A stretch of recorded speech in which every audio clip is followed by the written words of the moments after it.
What's going on, y'all? It's your man, Stephen Bardo, coming back at you with another edition of Bardo's Breakdown. Hope you guys are doing well. Hope you guys were able to take in some of the exhibition matchups that I was able to see over the weekend. It was like a kid in the candy shop, man. It was to have this type of excitement, these type of matchups this in October. I don't recall having this much excitement around the college basketball season. So really, really going to be fun this year. We'll talk about that. I've got a nice interview with former Northwestern great and current NBC color analyst, Tre Demps. And then we'll also talk about some of these impact transfers that I want you guys to watch out for. I've got 5 for you that I'm going to break down and share with you so that you have an idea of who you're looking at from opening night. All right. So let's talk about this a little bit. Players to watch. We're going to go in ascending order. Ace Baldwin Jr. at Penn State, Bryce Williams at Nebraska, AJ Storr at Wisconsin, Olivier Kamwa at Michigan, and Marcus Domask at Illinois. So let's start off with Ace Baldwin. Name is really Adrian Baldwin. Ryan, if you want to put up that that overlay there to kind of just break down who we're going to talk about here. So these guys are obviously, there are other transfers coming into the conference, but these are players that I thought you all should pay attention to because all 5 of these guys come from a different conference, and yet they've had success, and I believe that they will have continued success here in the Big Ten. Let's start off with Ace Baldwin. You're talking about a young man that is really quick, so he'll be one of the quicker point guards that the Big Ten has. He's a lefty, and you guys know that a lot of times left-handers have a natural advantage because you're not accustomed to guarding as many lefties. So you see he's aggressive offensively. He loves to get downhill.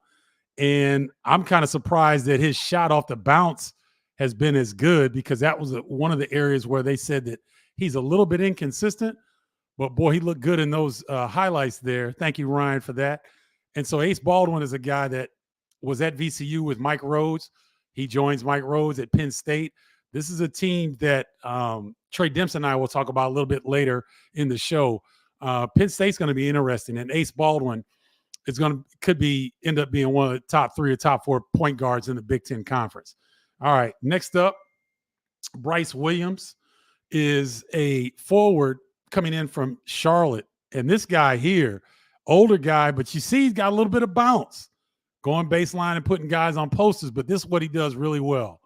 Can really space the floor. Got a silky smooth jump shot. He's got a bigger body, so he can play inside if necessary, but he likes to be on the perimeter. He's a guy that was a really good scorer at Charlotte, and I think that he's going to do some really good things at Nebraska because, as you guys know, Fred Hoiberg really does a good job of putting guys in position to be successful. And I think Bryce Williams, there were some really good reports from their overseas trip in the summer of how well he did. All right, moving on to our third player, AJ Storr out of Wisconsin. This is a young man that was at St. John's last year, and this is where he's really going to help the Badgers. Athletic wing, he can get them some easy buckets, but he did shoot 40% from the three-point line at St. John's last year. So this is a rugged wing guy that can score the basketball. You see he can get it all 3 levels and loves to shoot the 3, but can clown you at the rim with his athleticism. So he's going to be an exciting player to watch for the Wisconsin Badgers. And he's one of the reasons, in addition to them returning pretty much their whole team, why I think Wisconsin can be an upper echelon team in the Big Ten Conference this season. Moving on to number 4, Olivier Kamwa is a 6'9" forward transferred from Tennessee. And what you're seeing on these plays here is that you're seeing his prowess on the inside, his ability to post up and shoot turnaround jumpers. He can fade away and shoot. He can also shoot a 3-point shot very well. He's an excellent passer. He's got a really good feel for the game. And so he's going to be a big addition to this Michigan team trying to right themselves from last year's somewhat of a disappointing season for the Wolverines. But this young man, Phil Martelli, the associate head coach at Michigan, raves about his professionalism on and off the court. So he's a big add for the Michigan Wolverines. And then last, but certainly not least, you guys that watched the exhibition game last night, Marcus Domask for Illinois. This is a guy that scored over 1,600 points in his SIU career. You can tell that he's got unlimited range. That's from the parking lot. And there's another one on this clip that is from the parking lot as well, but you see his ability to pass. He can run the point guard position if need be. He's just he's a heady guy. He's a playmaker. And look where he shot this from and held the follow through. It's not like that's out of his range. Marcus Domask is the Illini are going to be able to utilize him in a number of different ways on the floor. So those are some of my top impact transfers to watch out for this season, because, you know, we're only 1 week away from the start of the college basketball season, baby. I tell you what, I was excited, but those games over the weekend got me even more excited than that. But this is what I want to do. I see you guys. You know what? Let me see if I can answer anything really quickly before we go to this interview. Yeah, that was good showing for the Illini. They got a lot of tape that they can go back and review, and they battled well against one of the top teams in the country. What's going on, Jono? Good to see you. Okay. Connor Clark, who is going to be joining Bardo's breakdown this season. He's going to be my correspondent from the University of Nebraska. Does a great job. Thank you for this heads up, Connor. Bryce Williams started at the 5, so that shows you kind of the versatility. Connor gave us a heads up that Rink Mask was out with an undisclosed injury, and so he was not playing. He was not available in the exhibition, but he will be a guy that they will lean on up front as well. So it's interesting that Bryce Williams got to start at the 5. Thank you for that, Connor. I'm loving all the highlights. High quality show always has been, but whoa. Hey, Caitlin, thank you. Appreciate it. You know, trying to give you guys some value. You all invest your time with me, and I really appreciate it. You support me with what I'm doing. So I'm trying to continue to add to the show. How about Jordan Geronimo as honorable mention? Sean Cole, he's definitely going to factor into it, Sean. Thank you for tuning in. Let's see. Okay, so the other ones are more maybe around, they're more associated around the exhibition game. So, you know, stay with me here because I'm going to get back to your comments. But I want to bring in this interview with Tre Demps because he's an insightful young man, does a great job in studio. He's going to be working with CBS Sports Network and NBC this season. So check out what's going on, y'all? It's your man, Stephen Bardo, coming back at you with another edition of Bardo's Breakdown. I'm pleased to be joined today by Tre Demps, former Northwestern great, Big Ten Network analyst, and basketball director at Intentional Sports. Tre, thanks so much for joining me today, my man. No, I appreciate you, Bardo. It's a pleasure being on. You know, I've always looked up to you as a mentor in this game, so I'm appreciative to be on your platform. Oh, thank you very much. Let's get right into it, man, because there's a lot of excitement coming into this season, these exhibition games and all that. Just give me your general thoughts about this upcoming season as we start. Well, to touch on those exhibition games, I can't ever remember an October like this where we've had this high level of basketball. Man, I was in heaven this weekend, you know, watching Purdue, watching Illinois, watching Michigan State play against these high level teams, and obviously for a great cause. But I think my overall thought, you know, coming into this season is obviously I think the league is coming into this season with a chip on their shoulder. You know, it's no secret, you know, how they've done, you know, how the Big Ten has done in the tournament.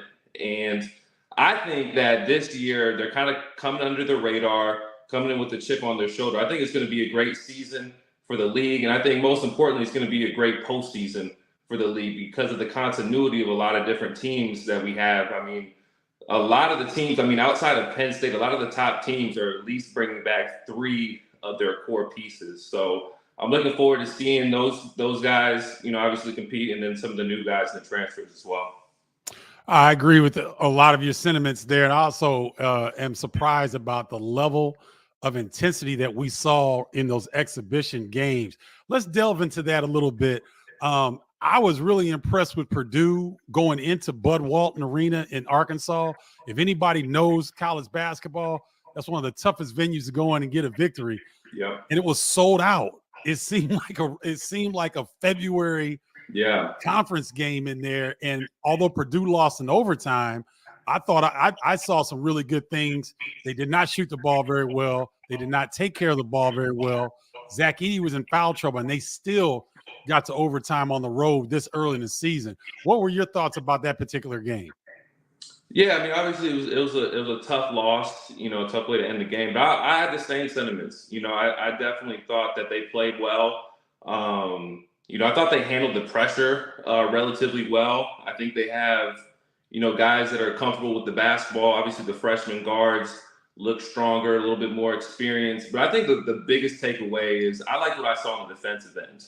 This team looks like they're committed to playing defense. And, that's kind of been the staple of Purdue basketball over the tenure of Matt Painter. Obviously, the last few years, it's been a much more offensive-oriented team. But I just like the ball pressure on the defensive end, the commitment. And, I thought they competed. And I also like the fact that they didn't play through Zach Edey quite as much as we're, accustomed to seeing. I thought other guys got opportunities to create. TKR on the post was able to get some one-on-one looks and opportunities. So I like the way that they looked. I thought it was a great start. I think a lot to learn from the film when they go back and watch it. And I'm expecting for Purdue to be obviously in the top 3 in the league. Let's transition over to the first game yesterday. There was a doubleheader on Big Ten Network. Michigan State hosts Tennessee. First of all, Trey, I got to tell you, Tennessee's going to be a problem, bro. Oh, my goodness. I mean, they put up 89 points on Michigan State, and the way that they D up and their physicality, I was impressed. I was also impressed with Izzo, his use of depth on this team. Michigan State is as deep as anybody in the conference, maybe outside of Illinois. And, man, they showed a lot of depth. I thought Cohen Carr had a nice coming out party. Michigan State looks poised to have a deep run. What were your thoughts? Well, I'm gonna give you my first thought. When I watched, and you mentioned that name, Cohen Carr, he's gonna play a lot, and I expect him to start. Honestly, I mean, I just think what he brings to the table with his athleticism, his defense, his size, his lob threat ability. I think it just matches what Izzo has almost kind of been lacking the last few years. And so I just imagine that, it's unfortunate because I honestly just believe that one of those guys that has been there for a while might have to come off the bench. But, Michigan State is they're all about the team. They're all about winning. So whoever that is, in my opinion, I think they're going to be fine with it. But Tyson Walker looked good, had 22 points, looked like himself, looked like a guy that is primed to have, a big season to build off of last year. I like the freshman that they brought in. Xavier Booker didn't play much, but, like seeing him out there with his size and his athleticism. But, yeah, I mean, it was a great game. Tennessee's really good. They're very physical. And, obviously they got blitzed in the first, 8 minutes of the game. It was like 17-2. So it was good to see them fight back and get back into the game and, kind of match Tennessee's physicality. So I pick, Michigan State, they're my pick to win the league this year. I just think with the experience, with the depth at each position, they can play multiple lineups. I really like their team. I, too, pick Michigan State to win the regular season. I have a feeling Purdue may get a little bit deeper in the tournament, just with that taste and that experience from last season, and the fact that no one's going to be looking for them to do anything because they've had some struggles here recently. Let's transition to the last game that was on yesterday, Big Ten Network. Number 1, Kansas goes into Illinois, number 25 seed. What were your early thoughts on or your takeaways from that one? Man, it just looked like a completely different Illinois team. Like the ball movement. I mean, there was one possession where I was like, I don't even recognize this team. You know, it was. I think it was a post up. Yep. And then that ball like swung around 4 passes. Yep. And I can't even remember who hit the 3, but it was just like, yo, like this team is really moving the basketball and they're sharing it. And it seems like they just got, you know, we guys versus me guys. Where I feel like last year, if we're being honest, they had a lot of me guys. And look, I was a me guy in college. So, you know, like I get it. I get it, right? You know, so.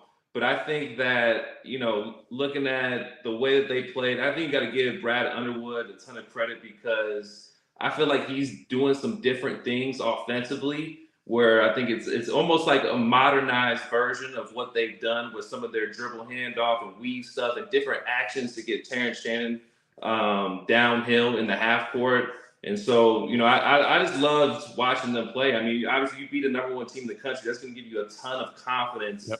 Going into the season. And, you know, I would expect, you know, for them to, you know, at the end of the preseason to be in the top 10. Yeah. And it was interesting to see watching that game yesterday, the different variations that Brad is going to be able to use is really going to be tough for a lot of teams to match up with. I mean, they, you know, we saw Dane Danger in the game. Yep. He wants to make sure that Luke Goody's in the game with Dane Danger so they can space the floor out a little bit. I thought Ty Rodgers did a heck of a job at point guard, taking smaller guys into the paint and utilizing his size and strength. You mentioned it. The ball movement was spectacular.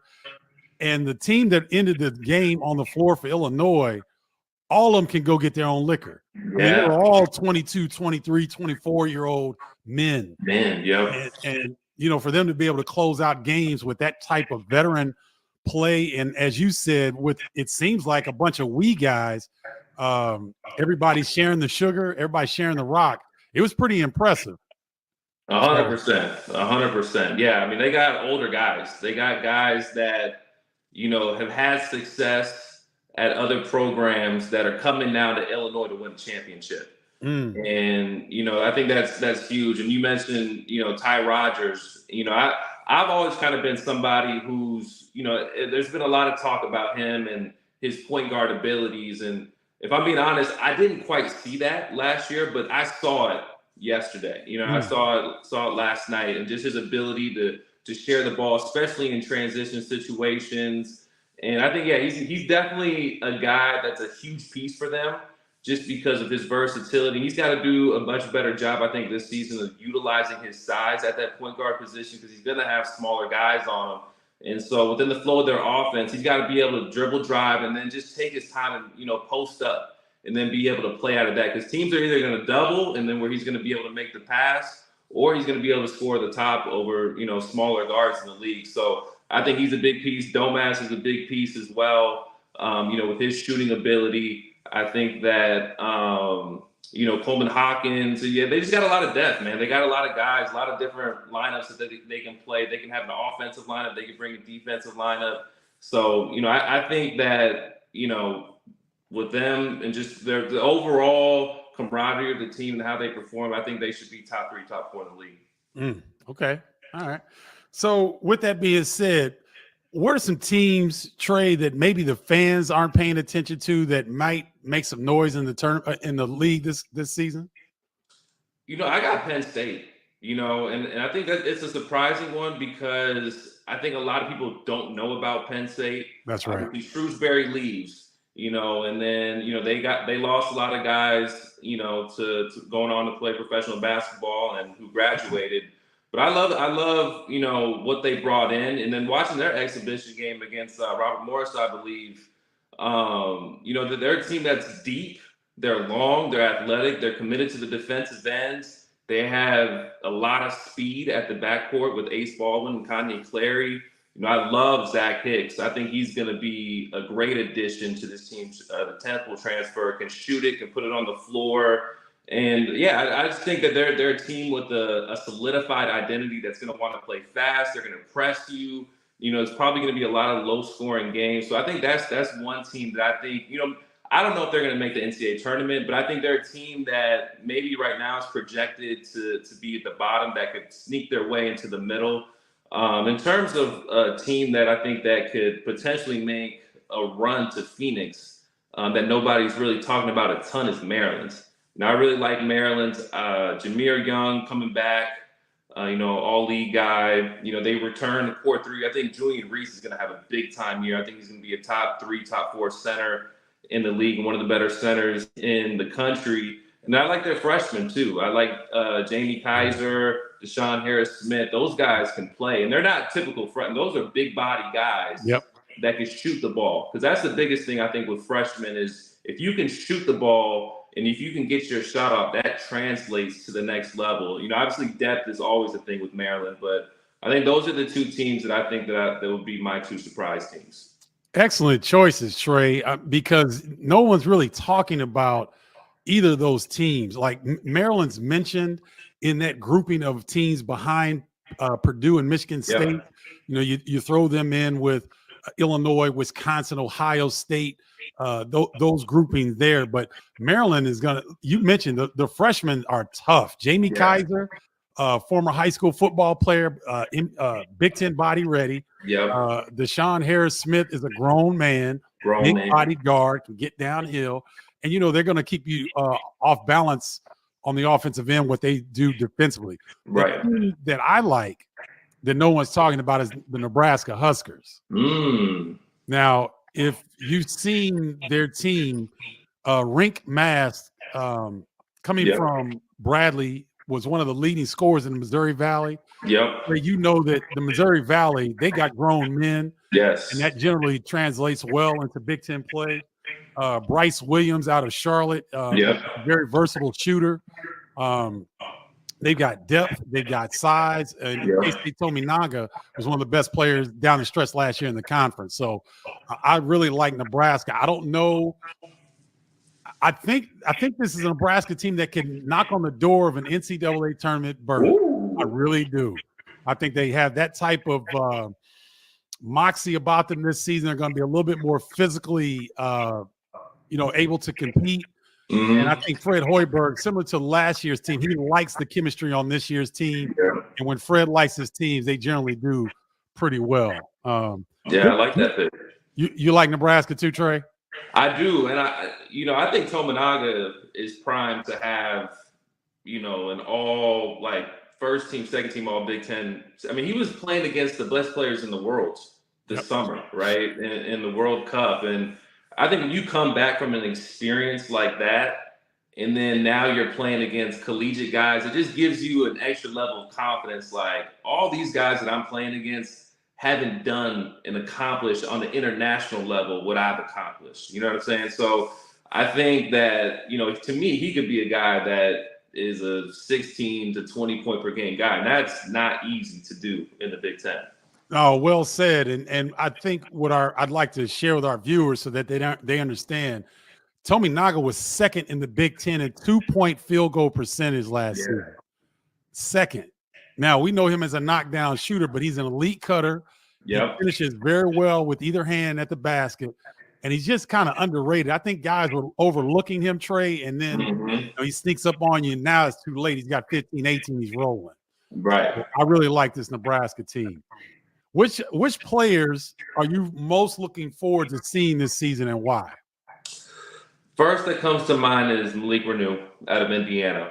I think that, without Trace Jackson Davis, he's going to be the primary low post threat. And I think that Coach Woodson is going to run a lot of the same actions for Reneau, similar, because they're both lefties as well as, Trace Jackson Davis. And so, I think that he's primed to have a big time season, but at the same time, his motor has been a question, in the time of his career. So he's one guy that I'm looking at that can change a little bit, the course of not only Indiana, but the league. Because if he plays big time basketball, now all of a sudden you got to talk about Indiana being in the top 5, maybe at that number 5 spot. And then, obviously getting a pretty good seed in the NCAA tournament. But if he doesn't play at a high level, then all of a sudden this Indiana team could be, a bubble team. So he's one guy that comes to mind. Cohen Carr, I think, is just going to be a human highlight reel.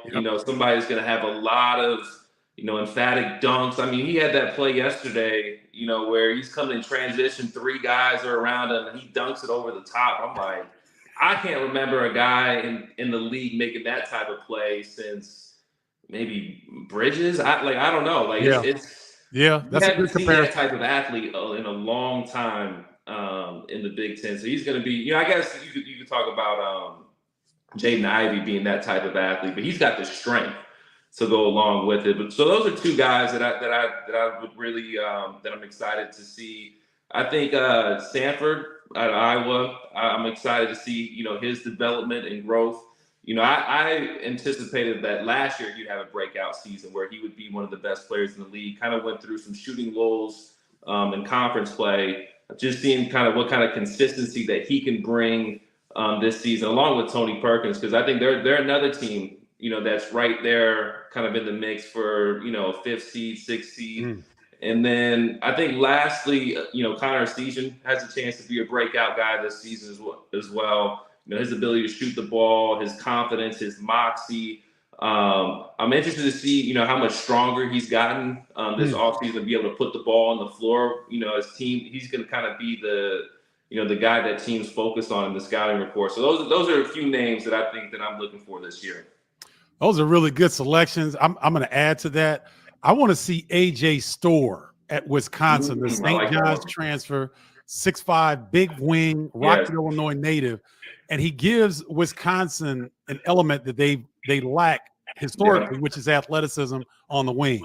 Shot 40% from 3 at St. John last season, so he can shoot the ball and get downhill. He's a big wing. I want to see him. I'm also looking for Ace Baldwin. Ace Baldwin's going to end up being one of the best point guards in the conference. He's one of the best point guards in the country when he was at VCU. I think his attacking style, getting downhill. The Big Ten is not necessarily known for its quickness on the perimeter, and I think Ace Baldwin's quickness is going to give him a big-time advantage. I also want to see Noah Fernandez because if Noah Fernandez at Rutgers, if he can really set the table and get them playing faster offensively and get them some easy buckets. Rutgers could be a scary team as well. It could be one of those teams that we're talking about that could vie in the middle of the pack in the Big Ten and possibly get in the upper echelon. But if he stays healthy and they can establish getting up the floor and getting easier buckets than in years past, Noah Fernandez would be a key player in the Big Ten. So those are mine as well. So good list, Trey. Shoot, we're rolling over here, man. Maybe we talked about this a little bit, but who do you like winning the regular season Big Ten title? Yeah, I like Michigan State. I just think, they have depth at every position. They have experience. They have 2 guards who have played a lot of big-time basketball. They were, in the Sweet 16 a season ago, knocked off Marquette, lost to Kansas State. And so I think they're going to come in with a chip on their shoulder. I think obviously yesterday too, it's going to be, a defining moment, I think, to their preseason success and then eventually their conference success.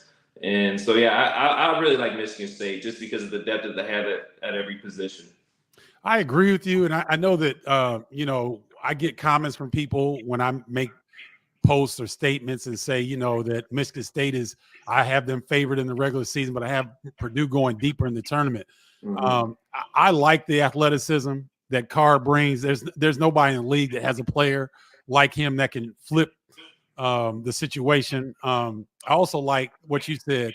Tyson Walker is a rare player that you can get the ball to down the stretch and he can bring you home. Right. I don't know that Purdue has a player on the perimeter. Maybe Miles Coven at some point. But I don't really see a player that you can give the ball to if Zach Edey's in foul trouble or he's being ineffective that can bring you down the stretch. I like Michigan State in the regular season as well. Which Big Ten team has the makeup to have a deep run in the NCAA tournament? And it doesn't have to be one; it could be several. I think a team that we haven't talked about. How about Wisconsin? I like. They returned 93% of their scoring. Another team that I think that's probably disappointed with, being in the NIT season ago. I think a team that they felt was talented enough to make the NCAA tournament Hepburn, Essegian, Wall had struggled through injuries all season long. So having him back healthy, Crowd, you mentioned Store. I think depth is going to be a big thing for them. Who are some guys that can come off the bench and contribute, so that all the pressure isn't on their starting five. But I think Wisconsin could really be a team that I think gets into the tournament, and because of the experience and because of the way that they play and because they're so disciplined and sound on both ends of the floor, they can kind of wear you out. And so I think they can win some tournament games. So I think that's one team. Like I said, though, I think we could have maybe 3 or 4 Sweet 16 teams this year. I think this is the year that the Big Ten has multiple teams have success in the NCAA tournament. I look at them, I look at Illinois, and then Michigan State and Purdue. I think all 4 of those teams could potentially wind up in the Sweet 16. Oh, that's a great call. And those would be I'd throw Maryland as a candidate. Yeah, Maryland. Yeah, sorry, Maryland too. As well. And here's a team that I highlighted last week that I don't know if anybody is really paying attention to, and that's Ohio State. Because Bruce Thornton was playing as well as anybody. Yeah. Roddy Gill Jr.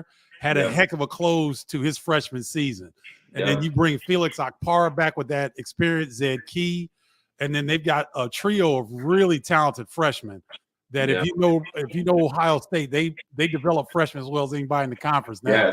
So they could be an outlier in terms of maybe getting a game or two in the NCAA tournament because of their athleticism. I think Ohio State has elite level athleticism, more so than most teams in the Big Ten. And then Mahaffey and Battle too. I mean, those two guys. I mean, those are 2 key players that have. What I love about those 2 pieces is they had definitive roles. Yep. Battle is a shooter and a scorer. He's not that. That's his game. That's his identity as a player. Then Mahaffey is just a hustle guy, an energy guy. Whether you bring him off the bench, whether you have him in the starting lineup.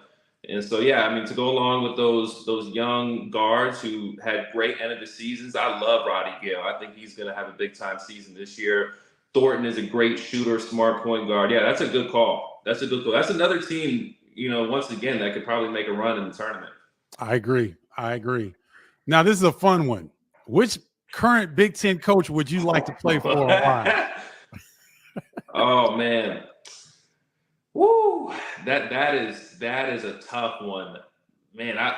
I could tell you one coach that I would just ride the pine with is Matt Painter, because man, I just how disciplined that they play on the offensive end, all those intricate sets. Like I would just get antsy and just want to get a shot up. So that's probably one coach that that I probably wouldn't do well. And I tell Rayfield that all the time too. That man, if I was at Purdue, man, I'd be sitting on that bench, man, watching you do your thing.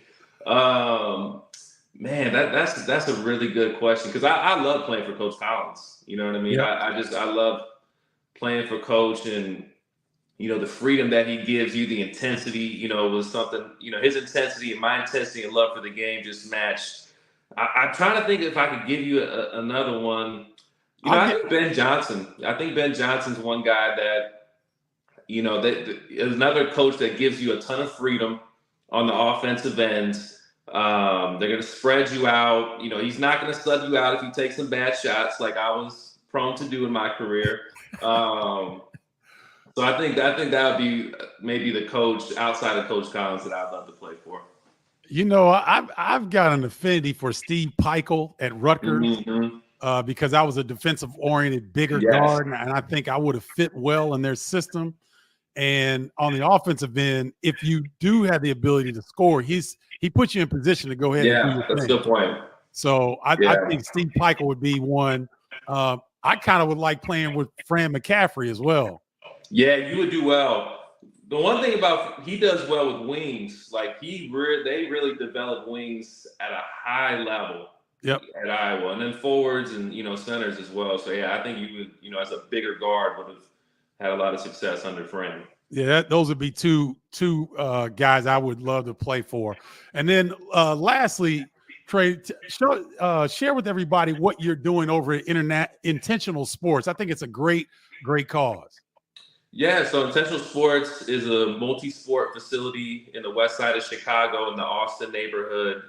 And, the mission is to provide, low to no cost sports programs that are high quality to inner city youth. And, it's a great mission. I'm fortunate to be a part of a great team and great staff there. We just opened up February of this year. So, it's been about 8-9 months that we've been open and operating. And I'm the basketball director. And so, we've done everything from camps, clinics, programs, for, youth, just to be able to get an opportunity to play and to get that structure and learn discipline, learn all the things that comes along with sports. I think that kind of can transcend the, the playing space, that you can learn in life, right? And then we've been able to do some high level stuff, with having some AAU teams, and getting a taste of that world has definitely been quite an experience. But I've enjoyed it a ton, and a lot of the kids that are part of our programs, and as youth sports is just so expensive nowadays. Yep. And it's just a huge business, and there's a lot of money hungry people that are in it, and it's a blessing to be able to try to change that, and to provide high quality programs with good coaches for a cost that parents and kids can afford. So it's been a ton of fun, and I love the direction that we're headed there. Well, great work, man, in the Austin neighborhood, ladies and gentlemen, of Chicago, which is one of the most challenging neighborhoods in the country, not just in the city, but in the country. So I applaud you and your colleagues' efforts, Trey, in trying to better opportunities for young people that come from tough, disadvantaged backgrounds. So keep up the great work, and let us know if we can help in any way. 100%. I'd love to have you stop by. Everybody stop. Anybody who wants to be involved, intentionalsports.org, to give back, because you're giving to a great cause. All right. That was Tre Demps, former Northwestern great, does a great job with Intentional Sports, does a great job as an analyst, was with Big Ten Network, now with NBC Sports and CBS Sports Network. So thank you, Tre Demps, for your contributions to Bardo's breakdown. Thank you all so much for being patient. Now we can get, let's do this. Let me go back and start to give a little bit of my thoughts. We're going to talk about 3 of the exhibition games: Purdue at Arkansas, Tennessee at Michigan State, Kansas at Illinois. So Purdue at Arkansas, ladies and gentlemen, that place was rocking. And if you are a college basketball fan, put it on your bucket list to get to Bud Walton Arena, University of Arkansas, where they say pig suey. They call out the hogs, baby, because it's lit down there. It looked like a February SEC matchup. That's how great the atmosphere was. But I was really impressed with Purdue because Zach Edey got in foul trouble. And as Tre Demps mentioned, they were able to run offensive sets to Trey Kaufman-Renn. Mason Gillis started getting hot in the second half. He started shooting the ball well. I thought Braden Smith, he struggled a little bit because he was getting harassed on the defensive end, but I thought he showed glimpses of doing well. And ladies and gentlemen, I have to keep reminding myself as well, we're still in October. We're at the beginning of the season. When I was with the Flying Illini, do you realize like the first the 2 exhibition games in the first 2 or 3 games of the season were trash, horrible. Our timing wasn't great. Your conditioning is not where it will be later on this season.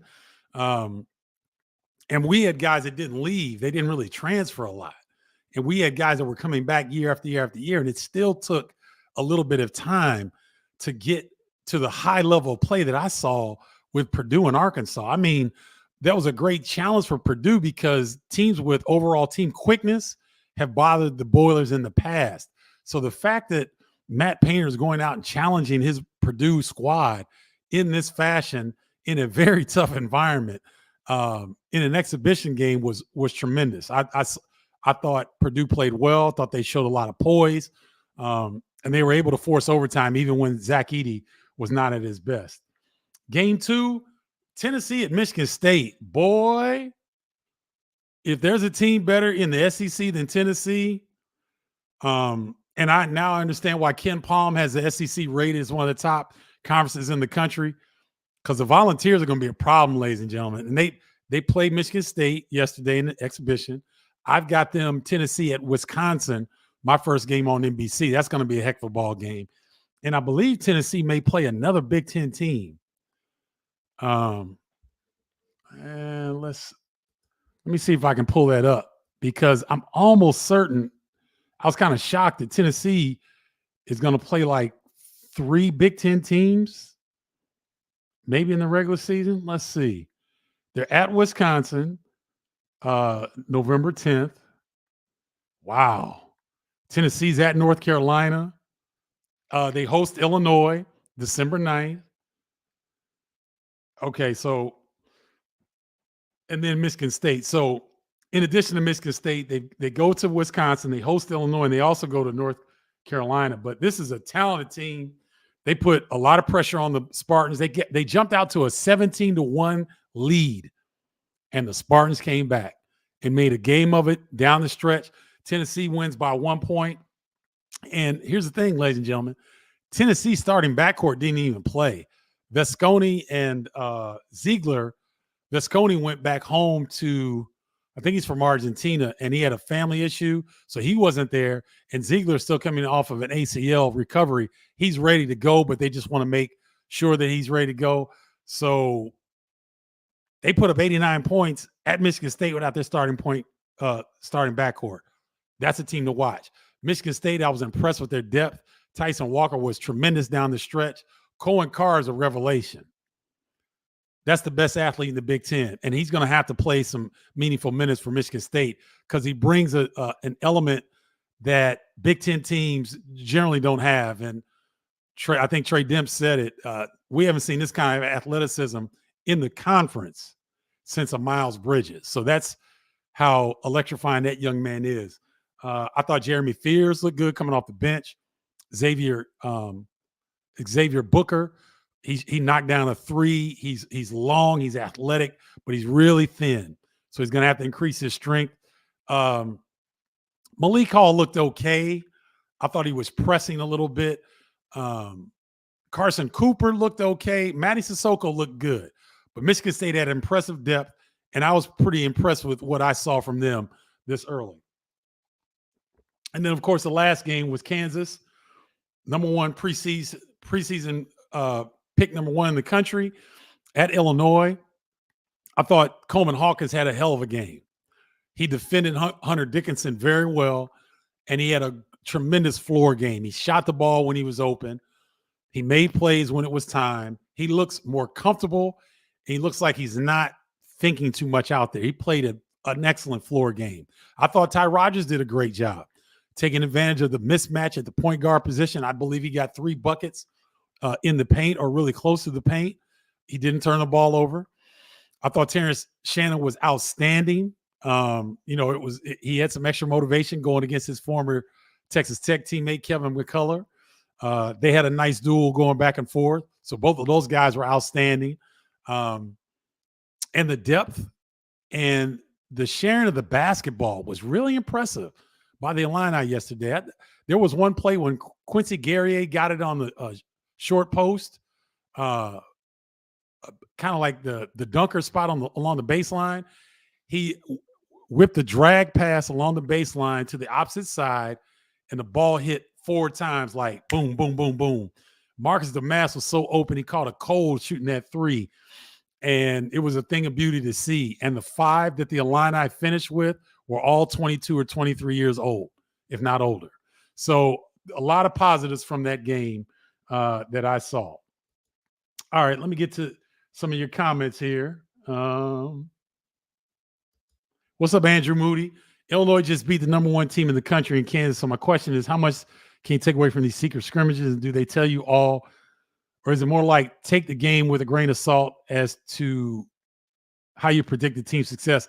Yeah, it's an exhibition game, Andrew. And, you take the good and the bad from it. You get a lot of film. You get a lot of game tape. You go back and you try to fix some of the things that you want to improve upon. You want to enhance some of the things that you did well. And so it is encouraging for Illini fans. I don't think it's discouraging for Kansas fans at all. I just think that everybody's still trying to find their way, even though there were some high-level exhibition games. Don't read too much into it. I wouldn't. When should a shooter get a green light from three? I would say 40% or higher. What's up, Curtis Dietz? I would say even 36, 37%. I think that's high enough. Yeah. What do you think, Curtis? Yeah, St. John's lost to Division II Pace University over the weekend. And here's the thing. St. John's going to be a really good team. But they've got 12 new players, something like that, 12 or 13 new players. It's a totally revamped system. And so the first time you get all these players under bright lights, as Rick Pitino and his staff found out, things aren't going to work out maybe the way that they looked in practice. But Rick Pitino will get it together, and I wouldn't look too much into it. But he's going to definitely utilize it for motivational purposes, and if they're not in the type of shape he would maybe like to see them in, they're going to run. Jason Luneman, what's up, Luneman, if I said that right? I certainly think Illinois can be top three in the conference. They have the experience, they have the depth, and they have the playmakers in Terrence Shannon and Coleman Hawkins, and you throw Marcus Damask in there. They certainly have the potential to be that high.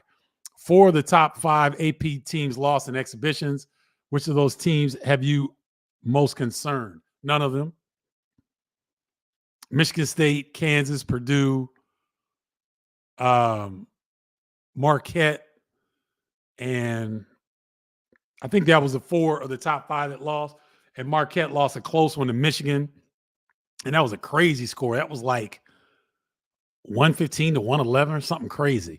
So I'm not too concerned about any of those teams because again, it's very early and there's a lot of basketball. We haven't even started the season yet. So I'm not too concerned with any of those teams, Jono, just to be honest. And I think those coaches probably quietly like the fact they got beat because now you can use it as motivation the next time around in practice. What's up, Imani Williams? Imani, you have a different profile picture almost every time you come on here, and all of them look good. So keep up the good work. When did they start playing these kind of preseason games? Usually teams play the cupcake Yeah, this is a new thing, Imani, and the Purdue. I think the ones that were televised over the weekend, Purdue, Arkansas, Michigan State, Tennessee, and Illinois, Kansas, all went to a specific fund. The Arkansas-Purdue game was to provide funds. I believe it was a cleanup situation in Arkansas. There was a storm or something like that took place. They were raising funds for that. And then the 2 games that were on Big Ten Network yesterday were for the Maui fund. And so they were able to create these exhibitions to raise funds, but I think they found something, Imani, where the college game needs these exhibition games. Because I've always been critical of college basketball in the way that we start the season with a dud. Because it's a very crowded sports landscape right now. The World Series is going on. The NBA just started. NHL just started. College football and NFL are in full swing, and college basketball is trying to find their footing to start the regular season. These types of games will certainly help the exposure for college basketball to get started with a bang.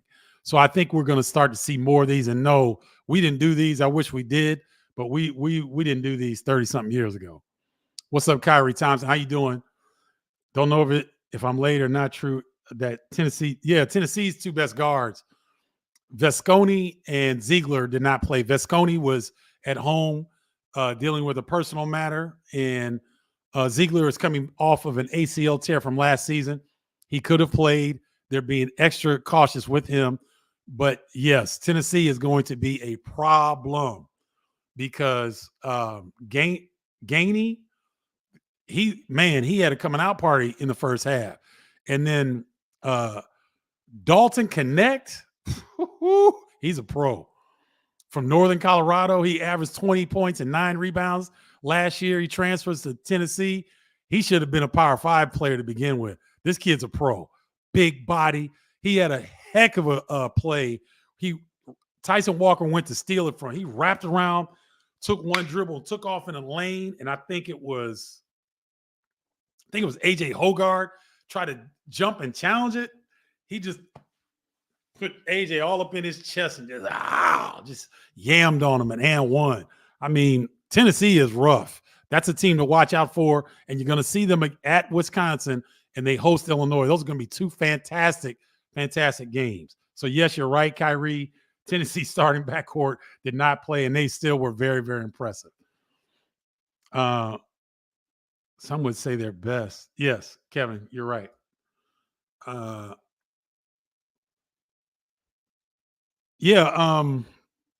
What's their center's name? His name is escaping me right now, but they have Akawa as well. But they rotate another big. He's a lot thinner, but Akawa is a beast. He's a big dude, about 6'9", 6'10". Looks like he's an offensive lineman in football. Not fat, but just strong and rugged. But they've had problems in James, the left-handed forward. He's still there. And he played well yesterday as well. But Rick Barnes has struggled in tournament time. Wherever he's been, he hasn't had a lot of success in the tournament. So this might be the team that gets him over the hump because last year they beat Duke in the round of 32, and they lost to FAU in the Sweet 16. So, I mean, Sweet 16 was kind of a surprise for them to get to, but he probably has his best team that he's had at Tennessee. The Illini win, it being preseason kind of that way, give them confidence. Yeah, for sure. Hoop Baller Scoop. It's a definite confidence booster and something to build on moving forward. Thomas Dagley, yes, I agree. Much better this season, much older this season. Sean, I think Maryland's going to be in the mix right underneath. They're going to be in the same grouping as Illinois, Wisconsin, Ohio State, and Northwestern. In that kind of the grouping after Michigan State and Purdue. Illinois, Wisconsin, Maryland, Ohio State, those teams. Rutgers could sneak in there. Northwestern is certainly going to be right there. But I think Maryland's going to be – I think Maryland will definitely be upper echelon of the Big Ten Conference.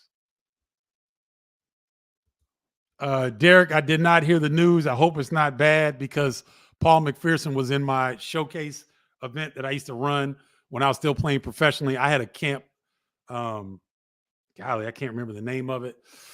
But it was an invitational camp for guys that were trying to get pro contracts. And he came in and dazzled in the camp and got invite to an NBA preseason camp.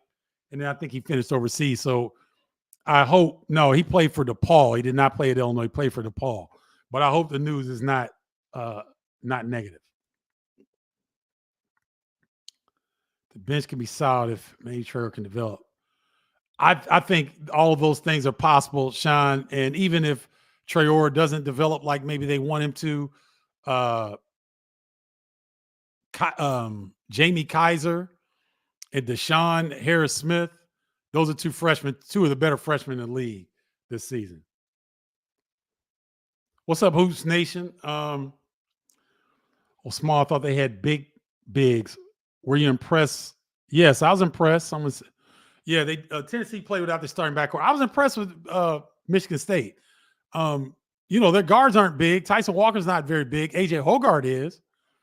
Trey Holloman's 6'2". He had meaningful minutes yesterday. Jeremy Fears is probably 6'1". So they're not tremendously big, but they're big enough, I would say.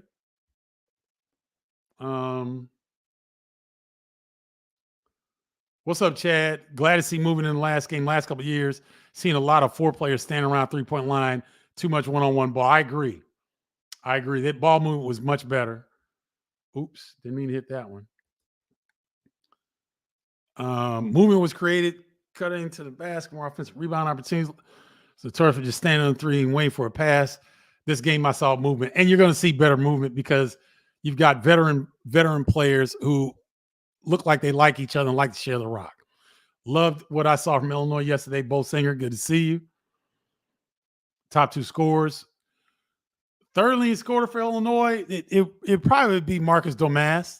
He's going to probably get a lot of opportunities to do so. It could be Justin Harmon. It could be.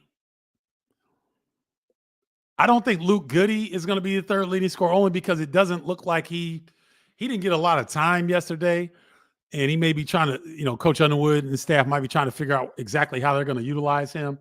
But I'd probably Marcus Domask if I had to guess.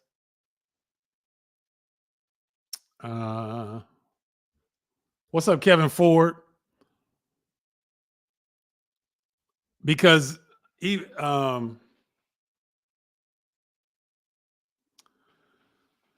I want to see how they do against Duke. Okay, Kevin, here's the thing. Michigan was a Sweet 16 team last season. They lost 1 player off that roster, Joey Hauser. They bring in 3. Well, Jamie Fears was a All-American, McDonald's All-American. Xavier Booker, I think, is the highest rated recruit in the Big Ten this season. And Cohen Carr is the most electrifying player in the Big Ten from an athleticism standpoint. So you lose Joey Hauser, who was a very good player, very good player for years for Michigan State.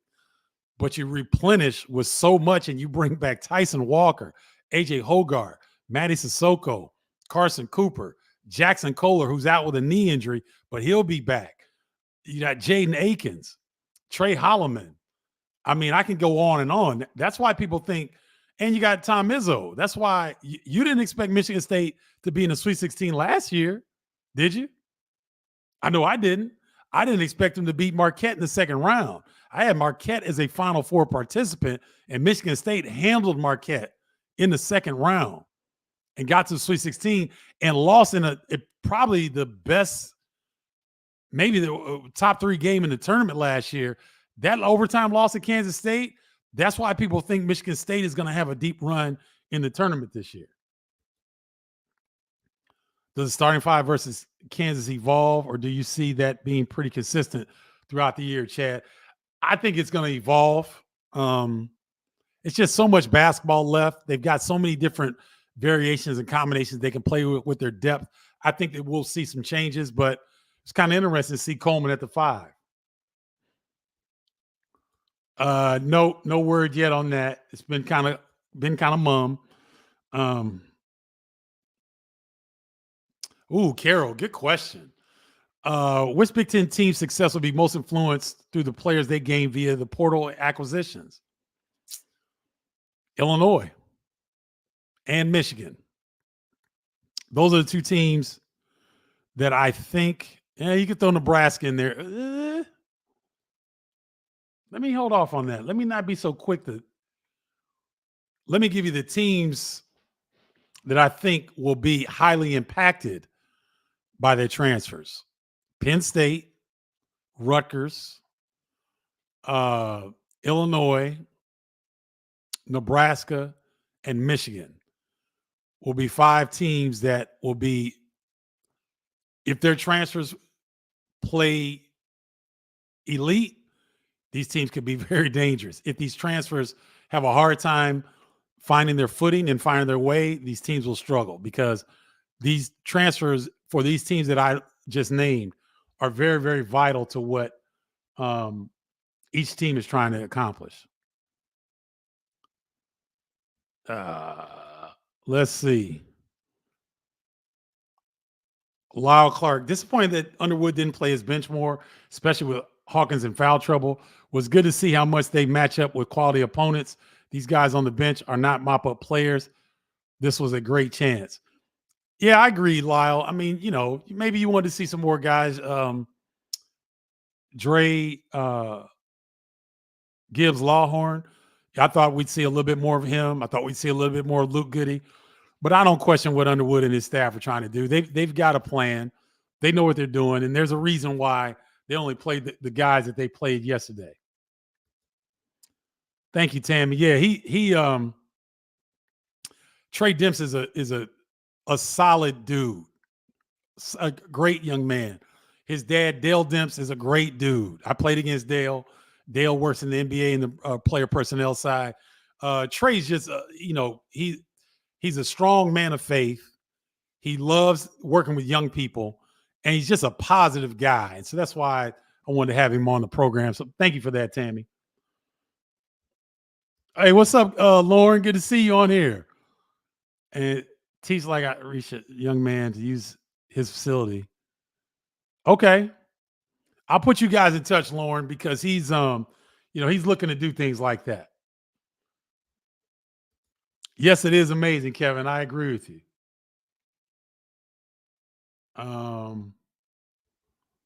Yeah, let's see. Let me get one that I haven't gotten yet. With the new NIT format, who do you think will be the two from the Big Ten? I'm not as abreast on that NIT format as I need to be, Sean, to comment on here. I need to go back and look at that a little bit more because stuff that they're the experiments and they're trying and all this stuff. Obviously, they want to bring it, for the NCAA tournament. But I'm not as well versed on that as I need to be to really have an informed comment. What type of welcome did Self get at the game? I didn't go to the game. I was going to go, but it was more advantageous for me to stay at home and watch Michigan State and Tennessee because I have both of those teams next week.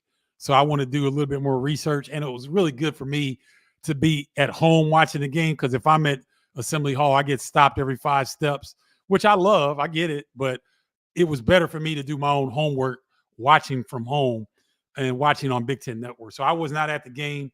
But from what I heard from Gene Cross, former Illini great, he said that Self was well received, and the only one that really caught hell was Hunter Dickinson, which you would expect. They're going to play in Honolulu this year, Bo. They're going to utilize University of Hawaii's facility, I believe, and that's where they're going to do it this year. Okay.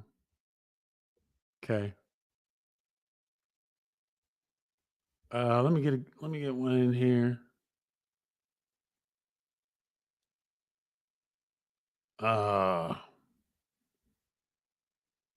Okay, Mike Waldboozer. Good to see you, Mike.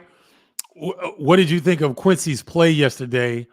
Like the 5 older dudes on the court at the end, Ty, Dane, and Ty's late game minutes might hurt by their free throw shooting. Yeah, it's gonna unless they improve on their free throws, they're not gonna be on the floor at the end of the game. It is what it is. But I like what I saw from Quincy Guerrier. He knows how to play. These guys, they're older. They just know how to play. And so I think there's a lot of upside with he and Harmon and Domask and what they bring to the table.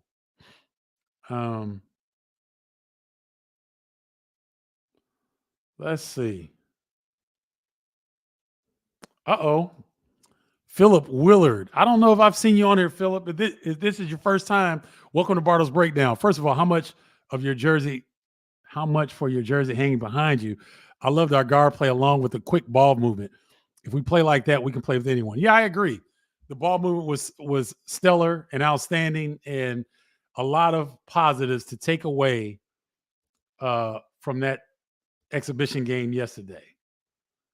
Let me see. Let me back out of this. All right, I think that's going to do it for the questions and answer session. I am fasting, ladies and gentlemen, so my energy level is really, really low. It's day 1 of a day 3 fast. I try to do these before the season starts to re-energize my body, get my immune system intact as I'm getting ready to travel to all these games. So if you guys want to know something about how I fast, send me a message. I'll share what I do and why it's so important. But thank you all for joining. It's a pleasure to come on and for Ryan, my producer, to help bring you those videos and the overlay. We're trying to increase the value production. We're going to have some 2-camera shots as we get into the season. We'll do some game breakdowns. So we're going to have a lot of fun this year. And you guys, if you really want a more in-depth experience, go to bardostribe.com, bardostribe.com, and you can see an even deeper connection and a level that you'll have and experience this Big Ten basketball season. Love you guys. Have a great rest of your week. Tune back into Bardo's Breakdown. And until next time, holla, y'all.